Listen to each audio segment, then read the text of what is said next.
everybody? Welcome to another episode of Spring Fever. As always, it is me, XFL Jim. Ooh. Oh, yes. Joined by the one, the only, the incomparable, it is Erik, a.k.a. Uncle Rico. Fucking go! It's the vibes I'm feeling right now, Erik, for UFL Championship Weekend. As always, though, folks, we are brought to you by Royal Retros, your one-stop shop for the best merch in the game. They got it all at Royal Retros. They have Seattle Dragons. They have Philadelphia Stars. They have it all. Go to Royal Retros, get that sick merch, and when you go there, use promo code SPRINGFEVER, all one word, all capitalized, for 10% off at checkout. It's the best. Let me ask you this. How excited are you on a 10-point scale? It's 37.5, Erik. It's been too long since I've been to a championship game. It's been 2 years. What? How early are you pre-gaming there? Like, are you tailgating? Like, what? Yes. How early are you getting to the game? So what time does the game start? The game starts at 4 our time? Yeah. I'm probably going to get there around, like, at least noon at the latest. Really? Yeah. You think there's... No, I've never been to St. Louis. So, is there a little tailgate area? Or I've also never been to St. Louis. The only time I've been. So I have been to 3 XFL games, 2 in 2020, 1 at Cashman's Field, which was garbage.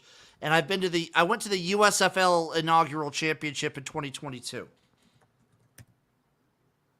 Okay. And there was tailgating going on. There was some delicious food.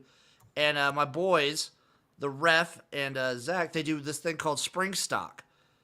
This is the third time doing it. They did it in 2022. They did it in 2023. This is 2024. And I'm gonna probably hook up with them sometime during the weekend and like participate in that. I'm gonna smash a table though, Erik. I'm gonna go to Walmart. I'm gonna buy a table to smash, and for a pregame, I'm gonna smash a table. UFL Championship parking and tailgating. Okay. What are we seeing? Well, I mean, it says tailgating pass is $60, but if you're just taking, are you going to take? Wait, there has to be a tail. Where are you seeing this?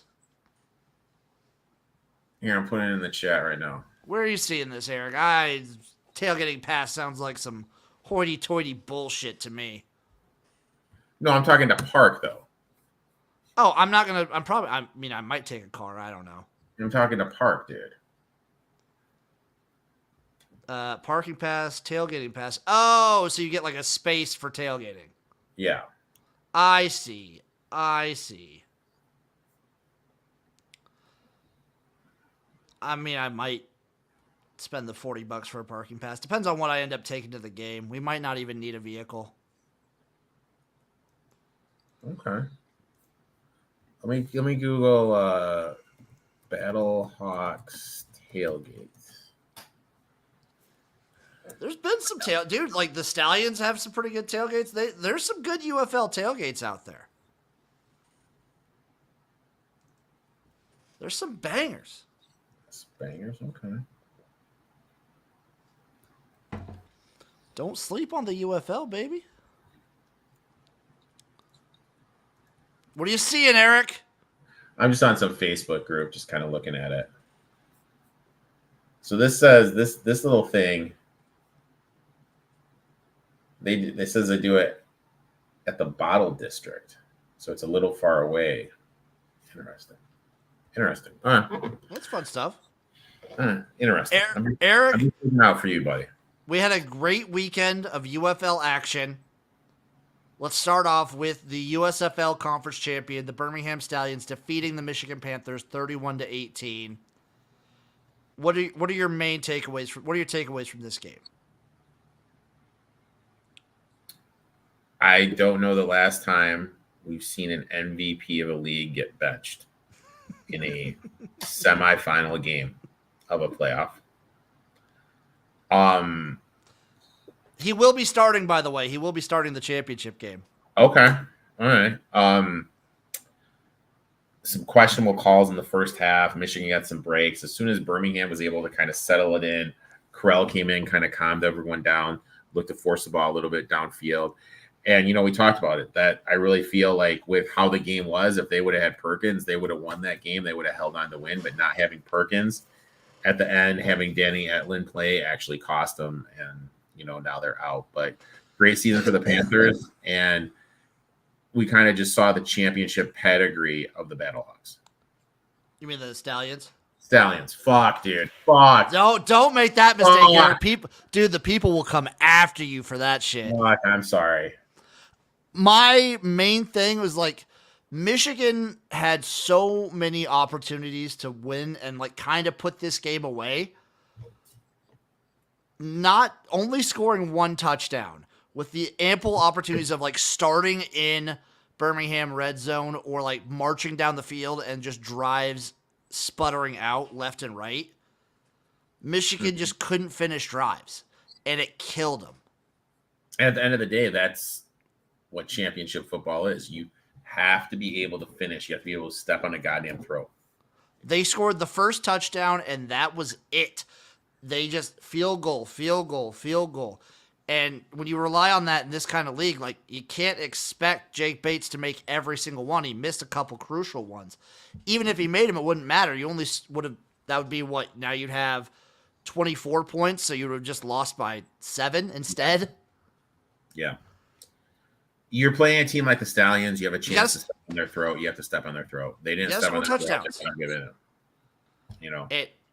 You're 100% right. Looking back, this is a failure of week 10 of playing Bryce Perkins in a game that didn't matter, getting him hurt. Michigan easily could have won this game with Bryce Perkins. I believe that. 100%. Shout out to Birmingham, though. You and I both went to the bottle at the same time. That was good. Michael chiming in. Stallions are going to win. Giddy up. They want that revenge. We'll get into that one in a second. But also, shout out to Birmingham. Shout out to Skip Holtz. He's unflappable. And when stuff is kind of going crazy, like with that chaotic third quarter, which was amazing. 7 turnovers in one quarter was absolutely beautiful. For those of you that didn't. How was your liver feeling? Eric, I showed you the clip. What? Can you show the people the clip and I'll just stop the screen? No. It's we'll I'll see if I can find the clip. It was fun though. Like, can you remember any quarter where it was just that kind of chaos? No, I mean it was chaotic nonstop.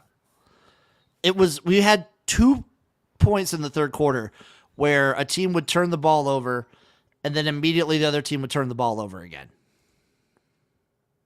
Which is unheard of. I mean, it was crazy. It was beautiful. Okay, so I got the clip for the people, Eric. I found it. Let's see it. Oh!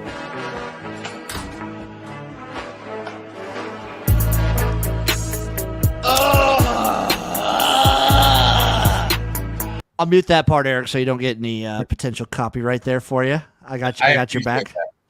Eric, I'm always looking out for you, buddy. Let's just do the play-by-play here.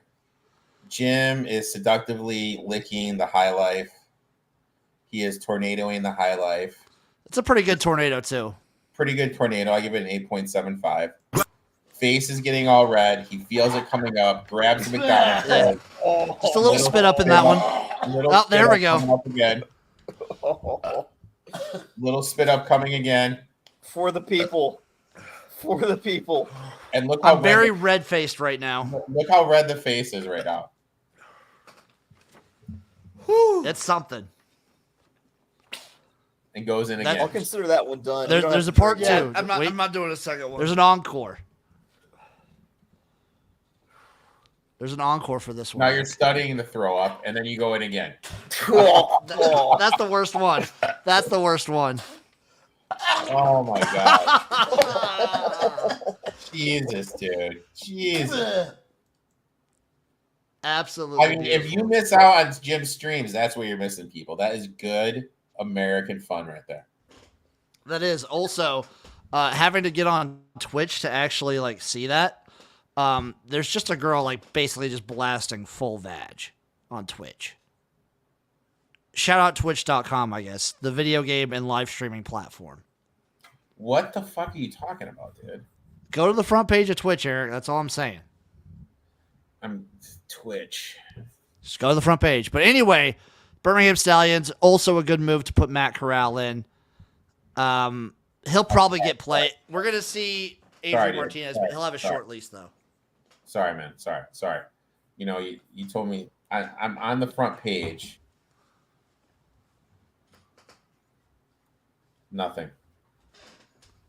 Well, Eric is a chaste individual. Chaste, I should say. I mean, I'm just saying, dude. I see Julie playing music, the Jupiter verse, and 68. The fuck is the Jupiter verse? Dude, I have no idea, dude. I'm seeing Navarro, live wholesome streamer, and let me see. Let me just click in real quick, see what it looks like. I'll send you the Eric. I'll send you the link in chat. You can update the people. Tell me what you see. You sent it to me in the chat. Tell me what you see. All right, I'm pulling it up here. Yeah, she's leg spread. She's got some camel toe going on. Yeah. 9 out of 10 camel toe. We got a nice little cat just purring around. Yeah, dude. So, I wonder why people are watching her and not us right now. Exactly. She's got like 2,000 people. Meanwhile, we're talking about the San Antonio Brahmas winning the XFL conference, beating the St. Louis Battlehawks 25-15. Can we talk about Wade Phillips for a second? The first time as a head coach in a championship game. He went over to Butler after the game and said, "I am calling everyone I know in the NFL about you." Yeah, because Butler's really good. Well, there's still that's something he doesn't have to do. The damn right he doesn't. That's a badass move, dude. Wade Phillips is awesome. He's a man Also, of the Butler people. did have a couple key drops in this game. I'm just saying, dude. He's a man of the people, dude. The two things that I took away from this, the run game for the San Antonio Brahmas when they have McFarland, Lovett, like they're operating at full power, is second to none. This run game is extremely dangerous, and you add the passing threat of Chase Garbers, this team is legit a threat on offense. And for the Brahmas, easily, like their defense is so good. So let me ask you a question. Who has give me your top 3 offensive line rankings. Right now, I mean, probably it was the 3 teams. The top 4 were the playoff teams. Offensive line, we're going. Brahmas have got to be top 2. Stallions are up there. I would put the Renegades probably up there too, and then the Battlehawks. And defensive line, what would you do? Brahmas, maybe Panthers, and Stallions like neck and neck defensive line. I think the Stallions' defensive strengths are not necessarily their line; it's their front, but their line isn't necessarily like a huge strength. So my thing is this, dude. As much as everyone talked about the quarterback play at the beginning of the year, it's the teams with the best offensive and defensive line in the trenches that are here battling it out. Yeah, it's the hardest position to like get cohesed. That's what we have to remember. And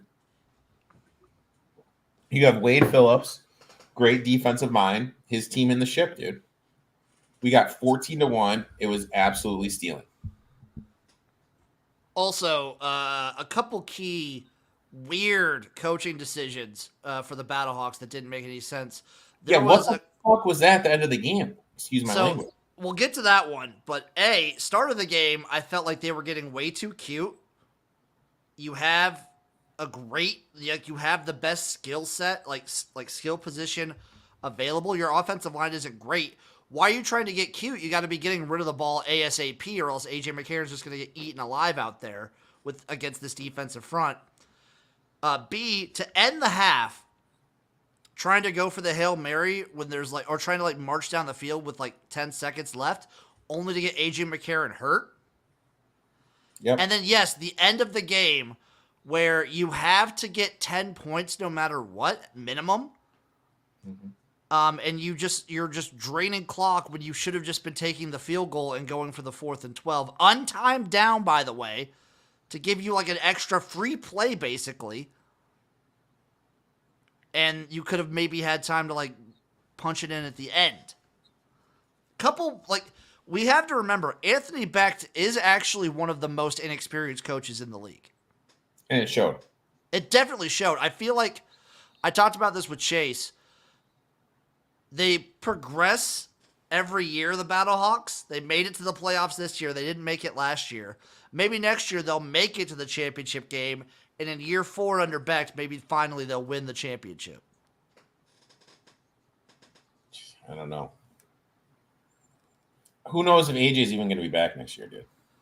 We don't know about AJ. We don't know about Luis Perez. We don't even know if Butler's going to be back. No, this team could be completely different. Yeah. You could say that about every team, though. Mm-hmm. We don't know who we're going to see next year for these guys, but for now, good job. Like, San Antonio looked like the better team all throughout this game. Easily. 100%. There was moments where you thought St. Louis would maybe be able to make a comeback. They just couldn't. Jacob Sailors, I will give credit to, the running back, did a decent job here.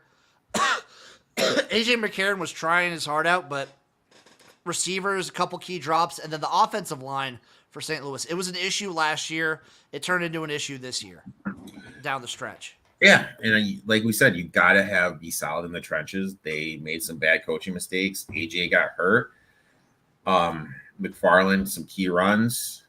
Garbers made the throws when he had to. And when you have the best defensive coach in the league seeing an offense for the 3rd time, you knew he was going to be able to shut it down.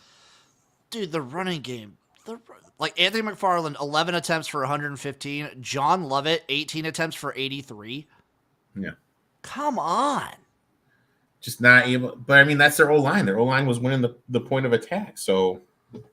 Oh, yeah, it's all the O-line for San Antonio is so good. Also, shout out John Trey Kirkland, 5 for 5. 5 targets, 5 receptions. Dude, just winners. Same with Marquez Stevenson. Winners win, Jimbo. Dude, I love Chase Garbers. I'm going to say it. I do love Chase My name is Jim, and I love Chase Garbers. Damn fucking right, son.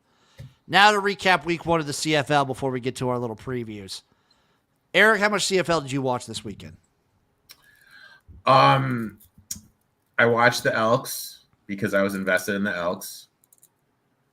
I watched the Calgary game because I was invested in the Calgary game.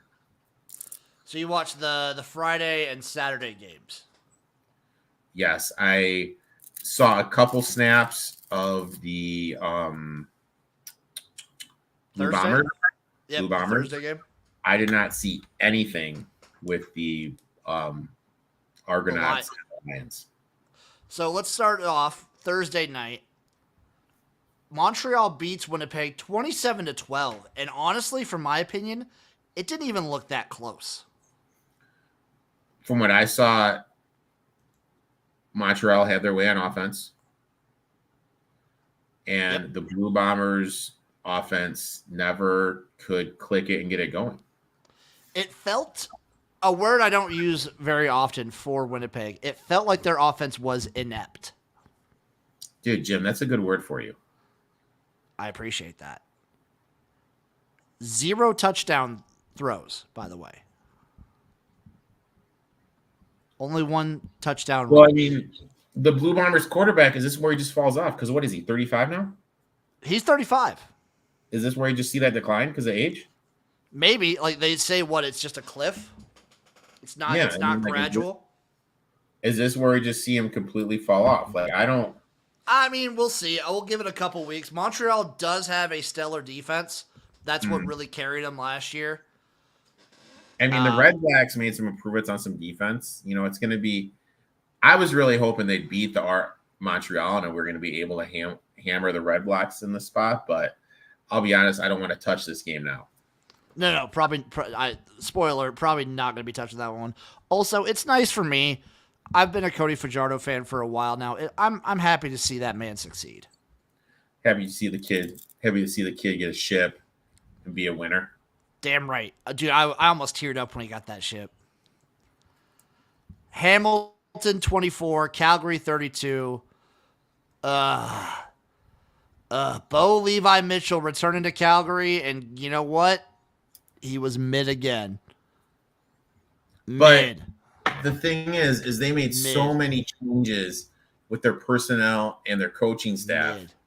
You had to believe that this is going to be the game they shit the bricks. I mean, obviously, this is also like these are probably still the two of the worst teams in the league.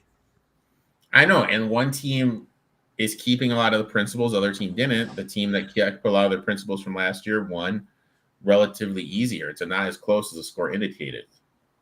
Yeah, shout out Jake Mayer, by the way. I like what Calgary's got at the quarterback position, and there's a couple options I like for them at receiver. They're going to be a team that they might be like feisty. I might call them feisty. They might be a good cover team on a good Jake Mayer day. I think they're going to be a little bit more. I mean, I think they're going to be. How can I word this? Yeah, I think at home getting points they can cover. Yeah. The issue with Jake Mayer and it's the same as it's always been is consistency. So I'd like to see. I'm gonna withhold judgment on him in Calgary till probably like week 4. Okay. Up next, my Saskatchewan Roughriders. What did I say, Eric? Getting the dub against Edmonton. Edmonton. The new streak starts now. This team will find ways to lose at home. Elk's fucking elk, dude. Yeah, they did. They led. They led in total offense. They led in first downs. Eric. They led in just about almost every category. They could have won that game. Their kicker kicked the ball to fucking Calgary when he was going for that game winner. A 21-point fourth quarter comeback for my fucking Rough Riders, baby. Fuck Edmonton. Hey, just Eric, what did we learn? Don't bet Edmonton at home. As a favorite. I'm gonna bet Edmonton this weekend, dude. Against Arlenettes, Montreal. The Alouettes. The Alouettes. And then finally, the BC Lions. I did not see this coming at all. Fall 27-35 to the Argonauts. What the fuck is with the Argonauts? I thought this team was going to be really bad. Well, it could have been the rah-rah spot. You know what I mean? Like, there's always that rah-rah spot. You know, we're going to have our guy, rah-rah first game. Lions, for as much as you want to hype them, they do have a couple holes, so. I wasn't expecting that, though. Mm-hmm.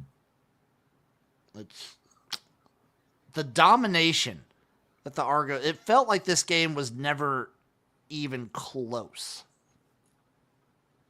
I'm not going to lie. Maybe at like the halftime, but I don't know. I'm not going to lie, Jimbo. I did not watch one snap. Vern Adams still went 25 for 33, 363, 2 tutties, 1 interception, though. Need a better run game, but still, I don't know, maybe. And what did we say about BC? Shootout City. Yeah. What was that? What is that? 62 points total? Shootout City, baby. Now let's get to picking. Let's start with the CFL and work our way up to the main event. Granddaddy of them all. The main event of the weekend. So for the CFL, you better be listening live or early in the morning because Thursday evening, the Bombers again on Thursday, heading to Ottawa to take on the Red Blacks.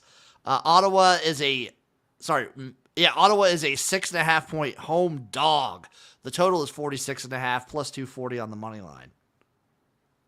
You gonna touch this one, Eric? Because I don't want to touch it. See, here's the thing.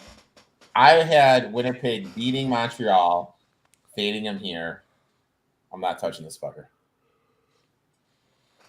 I'll touch it. Under 46.5. I think Winnipeg's defense, if anything, steps up. I don't know if their offense can have a significant comeback in week 2, against what I think we agree is going to be a pretty decent Red Blacks defense. Like that's consistently for the last few years, their defense has been pretty decent. Yeah. I expect a defensive struggle here. Give me, you want my mega awesome 600 unit whale play? I want your mega 40 unit whale play. Winnipeg money line. Minus 298. DM for VIP Discord access. You want the real scoop? How about a Winnipeg Montreal money line parlay for minus 110? Speaking of which, the Montreal Alouettes are heading up to Edmonton to take on the Elks. Edmonton is a 5-point home dog. The total is set at 47.5 plus 190 on the money line for Edmonton. Eric, I want to take Edmonton in the points. I'm taking Edmonton in the points and the money line here. Montreal. No, I can't. Edmonton at home. It's still in the back of my head. I can't take them at home. I'm gonna take them at home, dude. God, Eric, you're braver than me. I'm gonna take Edmonton with the points, though. They fight. They played well. They should have won that game, dude. Montreal, my thing with Montreal is this, dude. This has letdown written all over it. Yeah. I think this is a big letdown city. I can't get on the money line just because I don't trust Edmonton at home. And then also, okay, Montreal, they host Ottawa. I was going to see if this was a look ahead as well. It is not. No, dude, flat spot, dude. It's a solid flat spot after like destroying Winnipeg. Yeah. It's a solid. I'm on the angle of I'm definitely going to be Edmonton with the points. I just can't. I can't bring myself for the money line. Mm-hmm. Saturday, June 15th, Calgary, BC. The Lions are an 8-point home favorite here with an over-under set at 50.5 plus 3 on the money line. Over. I'll play the bounce back spot. I'll take the BC Lions for the first half. Let me see if I'm seeing a first half line. We got to see. Sure, it'll be like 4.5. Right now, Eric, the first half is 5.5. Oh, I still take 5.5. I take BC first half, 5.5. I'll take for now. I'm gonna take the over 50.5 in this game. Okay. This will be a fun one though. BC is going to be the fun team of the year. All their games will be very fun. Yeah. That's Scoring. my prediction. Final game, Rough Riders, Ticats, Sunday, June 16th. I will not be watching this one. I can guarantee you that. That's prime UFL hours right there. I will not be watching either. The Ticats are a 1-point home favorite, over under of 48, minus 115 on minus 105 for the Rough Riders. Do I dare take the Rough Riders on the road again? I would take. I would probably take Saskatchewan. Yeah, Saskatchewan, like a crazy comeback game like that. Bounce back spot. Bounce back for Hamilton. I would probably take Hamilton. I might end up taking them minus the 1 here. I do like these coin flippy games in the CFL. Yeah, give me the Ticats. Give me the Ticats. Straight up. Also, Eric, I'm going to say for Thursday night, give me... this is tough. Give me...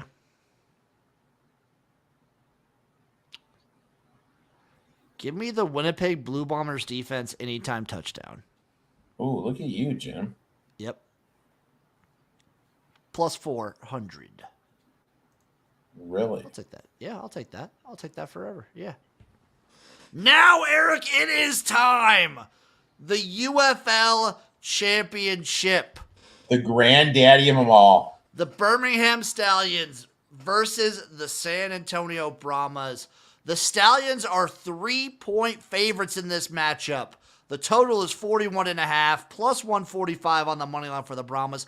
You and me don't need to worry about that because we already have them at 14-1, baby. Yeah, so I mean, like if I was going to bet this game, I'm going to obviously bet the first half under. I think both these two defenses are good. I think they're going to be able to limit the opposing offense. I think both these coaches are experienced coaches. They know they don't want to go too crazy early in the game. They want to play a little closer to the chest. If I were to bet the game, I would bet the Brahmas because you want leagues like this, and every league is about peaking at the right time.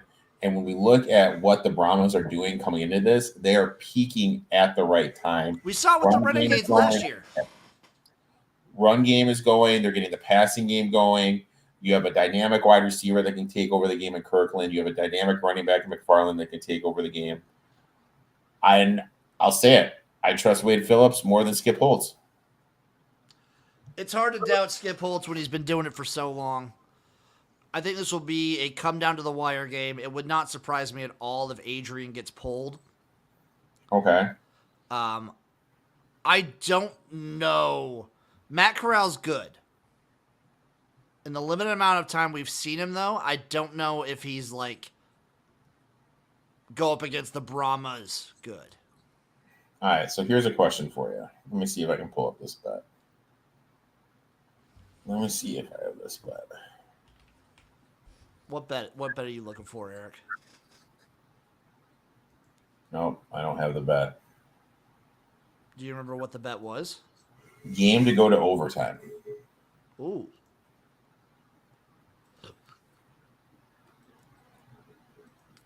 So we've gotten close the last 3 weeks. We've gotten close to a game going to overtime.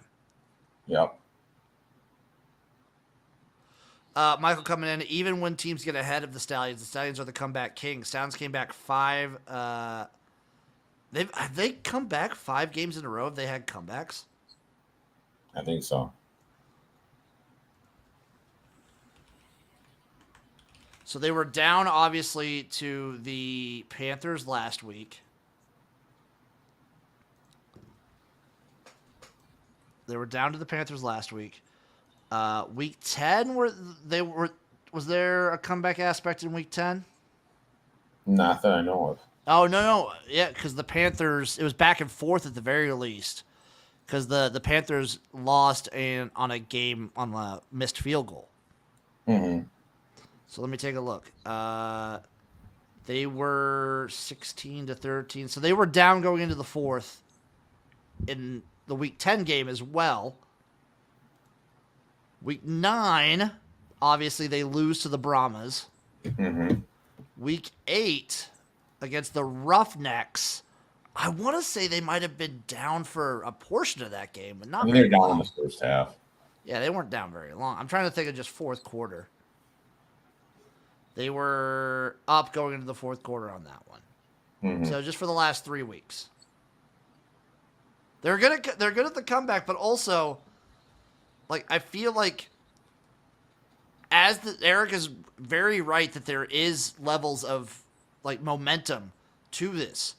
The Brahmas, since I will say week 8, week 7, honestly, the defense has stepped up massively. The run game has been amazing. And since they got Chase Garbers back, the offense has stepped up in these last 2 games tremendously. It's looked really, really good. It's looked really, really good. And Birmingham, to be fair, we did see this sort of last year. They slowed down to end the season, had a rough start to the first playoff game, and then kind of smoked the Maulers last year. Yeah. I don't know. It will be a fantastic game either way. I'm expecting it to come down to the wire. I'm with Erik that I trust what the Brahmas have looked like now defensively, and I think Chase Garbers is a better quarterback than either Adrian or Matt Corral. I like that. I like that a lot, dude. But this will be a very, very exciting game. I cannot wait. You want my hot take, though, Erik? You're going to get arrested for going streaking? I might, but my actual hot take is if somehow the Renegades would have snuck into the playoffs again, they would have had a legitimate shot. The way they were playing to end the season, the last 3 weeks of the season, they would have had a legitimate shot. Okay. That offense was cooking. I'm going to say agree to disagree. Dude, they were cooking. They Like- didn't have the defense, but they could have turned any game into a shootout. Like cookies? No. They're cooking like cookies? No, I mean, cooking like cookies in 2022. Cookies this year was not that great. I wish, though. Cooking like 2022 cookies? Damn right. Eric, it's time now for your favorite part of the show. Our last UFL DraftKings lineup. All right, so it's a captain spot. So basically with a captain, you get 1.5x their point total. Yes. So this is the thing we need to look at. They cost more, too, don't they? Yeah, they raise up their prices. Who do we want to get as the captain here? I mean, we could go Garbers, we could go Martinez, we could go McFarland, we could go now, I don't want to go Martinez. historically speaking, when I've done really well in these, it has been a wide receiver or a running back in the captain spot. Let me take a look at some things. What's the Stallions' run defense look like? Stallions gave up the least amount of yards in run defense. How did the Panthers do last week running the ball?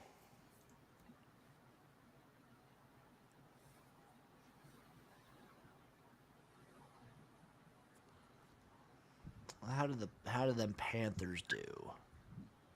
How'd them Panthers do at running the ball? Nate McCrary, 11 for 62, averaged 5.6 yards a carry, but did have a long break of 25. Shut down Matthew Colburn.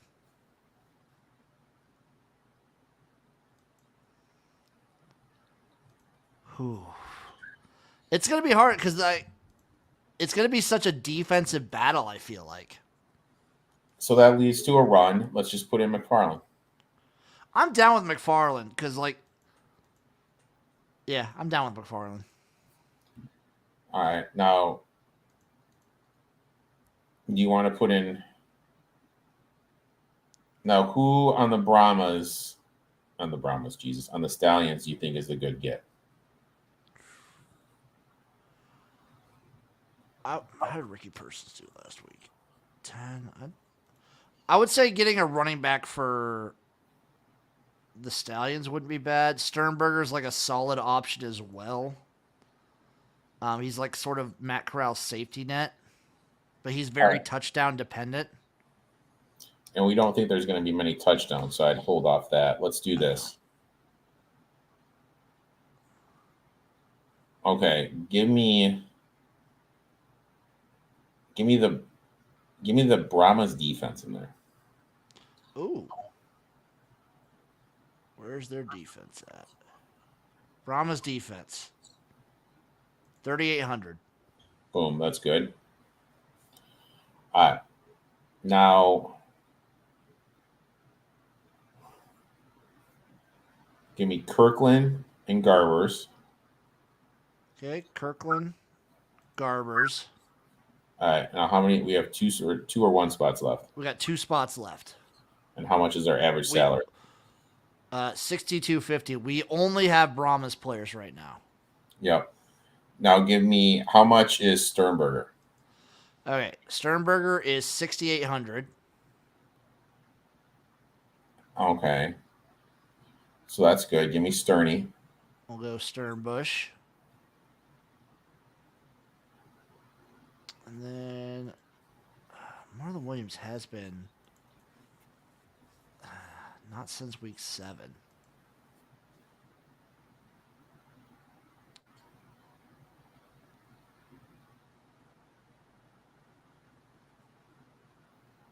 Do you want to go double defense? Yeah, we can go double D. Well, if that's the case, That's the case. We need to get rid of some of those players that we have from the Brahmas. We go Sternberger. Well, we only have 2 players. We have 3 players. We have a quarterback, a receiver, and a running back for the Brahmas. Are you kidding me, dude? Oh my fucking god! What a What was- fucking dweeb! What was I that? just lost Mavericks first half because Luca's bitch ass didn't get back on defense. Oh. What a bitch move by Luca. So we've got 3 players for the Brahmas, their defense. 1 player for the Stallions, their defense.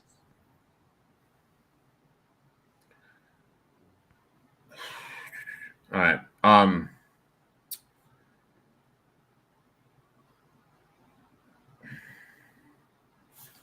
It's tough. All right. Hold on. Let me see here. My phone died. All right. Eric. I like McFarland. I like the Pump. Boom. I like Kirkland. I like Garbers. I like Sternberg. Get rid of the Stallions defense. Okay, get rid of that. We have 5,700. What Stallions player in this range has the potential? I think. What was his target rate? 4 targets. Mario Rogers was targeted 5 times. Had a decent game. You kind of like, it's interesting. You kind of have to go and look back at what games Matt Corral, because there's always the shot that Matt Corral gets put in. So he has a little bit of different preferences. Like I feel like Matt Corral likes Sternberger more than Martinez does. All right, let's gamble. Fuck it. Let's gamble. You got to be bold in this. Can we go Corral, or is he too much money? Corral's too much money. He's 10-6. He's the second. He's the. Jesus. All right. All right, so let's go down. Is there a running back in that range for the Stallions? No, Ricky Person's a little too expensive. They only really play Marable and Pearsons. Those are the only 2 guys. All right. Take out Sternberger. Okay. All right. How much is their running back? So CJ Marable is 7,800. Ricky Persons is 7,400. I go 7,400. We'll go Persons. I like that play. And how much does that lead? That leads us with 5,100. We could take a shot at Amari Rogers, but we'd have a running back and a receiver then for That's fine. the Stallions. We're gonna need to have that, so let's do that. Cool. So then our lineup is McFarland in the captain's chair, the Brahmas defense, John Trey Kirkland, Chase Garbers, Ricky Persons, and Amari Rogers. Let's do it. I'm saving that lineup. Boom. It's saved. Boom, boom, boom. That way, if someone does shit, you can yell from the stands. That's true. I can. It's gonna be a great I time. want you to DraftKings lineup, you motherfucker. I can't wait, and still no call back, no email back. Let me actually just check just to make sure, but I'm pretty sure I just got ghosted by the UFL media department, so that's tight. I tried hard. I did my best, Eric, to get a media pass, and it's just not in the cards.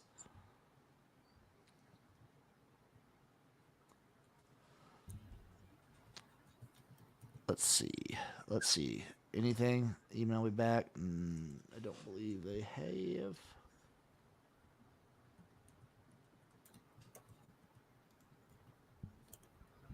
I don't think I have it. Nope.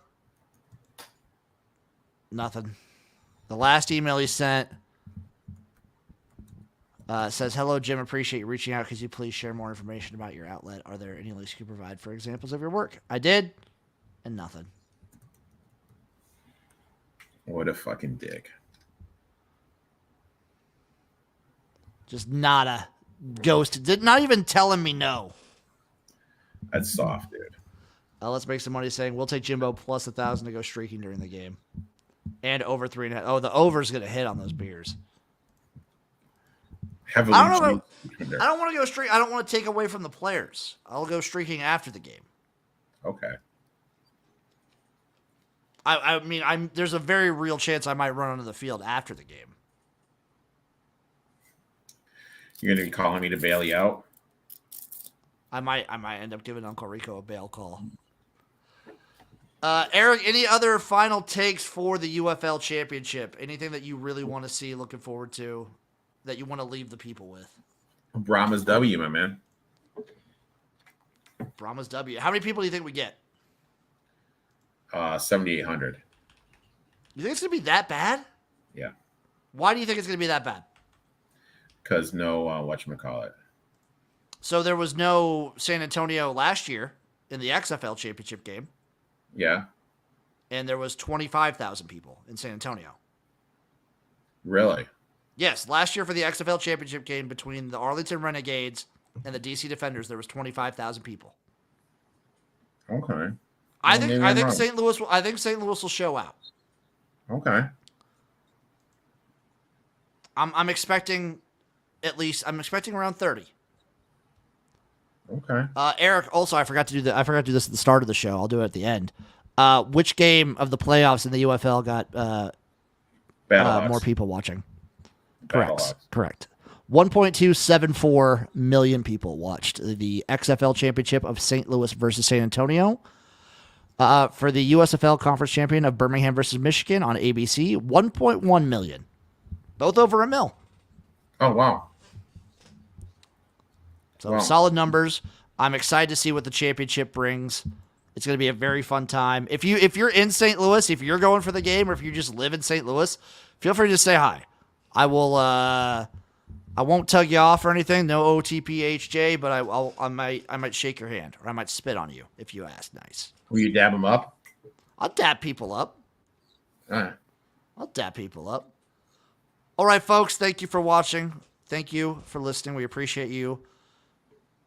We'll see you next time. Go to Royal Retros. Use promo code SpringFever. We love you. Bye-bye, everybody.